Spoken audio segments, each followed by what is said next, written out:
Welcome back. It is the Vegas Take. Sharp and Shapiro. So glad you could join us. By the way, check out our social media where you can hear our interviews with basically everybody that is on our show. If you missed that Jose Canseco interview, we also had a Border Patrol agent earlier on in the show that joined us, and we had a member of the Jewish Federation in Pittsburgh there, very close to those who lost their lives in that tragic shooting in that synagogue. Any of our interviews, all of our shows are podcasted. You can check it out.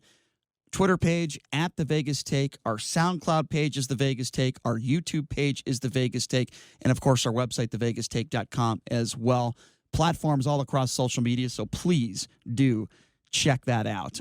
Quick update here on actress Felicity Huffman. Well, she's been released early. I don't think that should be a shock to anybody. The Desperate Housewives star was the first of more than 30 parents charged in this criminal case to begin serving a prison sentence. She pleaded guilty, if you recall, to conspiracy to commit mail fraud and honest services mail fraud, paying $15,000, if you recall, to the scam's mastermind of the scheme to cheat on the SATs and boost her daughter's test scores. By the way, her daughter is a complete nimrod. She goes on video, if you remember, saying that, I don't really care about going to class. I don't really care about that. She does these. I mean, it's such a bad example for all these other young girls that maybe follow her on Instagram. It's just terrible. Anyway, she reported to federal prison. We're talking about Felicity Huffman, not her daughter. Reported to federal prison October 15th, and she was released earlier this morning. She only served 11 days. It is not because she is Felicity Huffman that she was released early. Usually if a release date is on a Saturday or a Sunday, they will give the inmate a break and release them on a Friday. So my understanding, based on what I've read, is that that is not unusual. My problem is people are saying, oh, you're just setting an example, trying to set an example for Felicity Huffman. Listen, if Huffman got a year in prison, I wouldn't have felt bad for her at all. But she didn't. She also has a lot of money. She hired legal representation, some of the best. And she got a slap on the wrist. And don't you tell me it's because she's white, because Floyd Mayweather was convicted of abusing the mother of his child.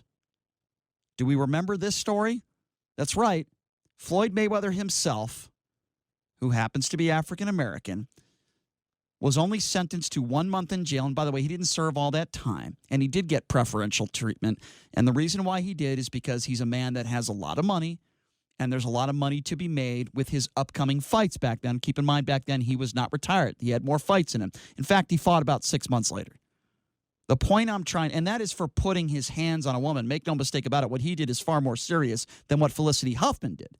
And to the average person, when the evidence is overwhelming and you assault somebody, in this case, a spouse, you're going to jail for a while. Floyd hardly spent any time behind bars. Like I said, he got preferential treatment.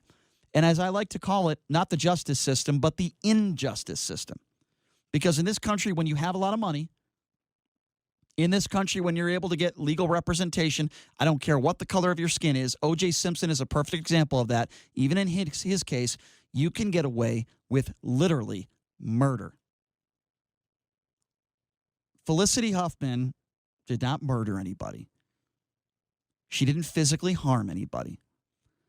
But what she did do, because of her stature, because of the money she has, she attempted to, and would have been successful if not for the great job of the investigators in this case, buy her daughter into a school, into a college, into a university.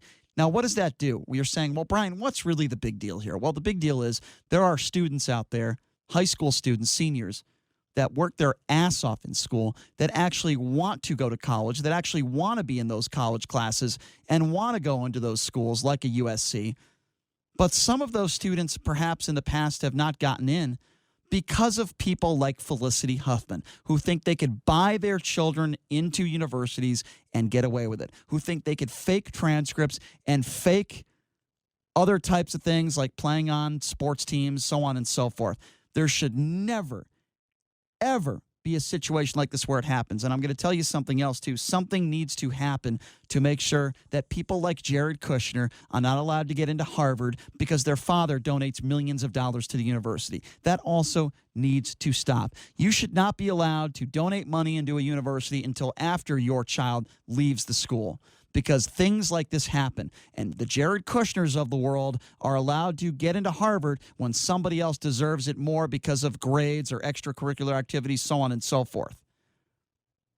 Only difference is Jared Kushner's father did not break the law. No records were forged or faked, but certainly when you donate millions of dollars to a university, it is very influential, and it will certainly help your son or daughter get into that university. This crap needs to stop. All right, folks, it's been a fun week. I hope everybody has a fantastic weekend. We will see you bright and early on Monday. Sean Hannity coming up next.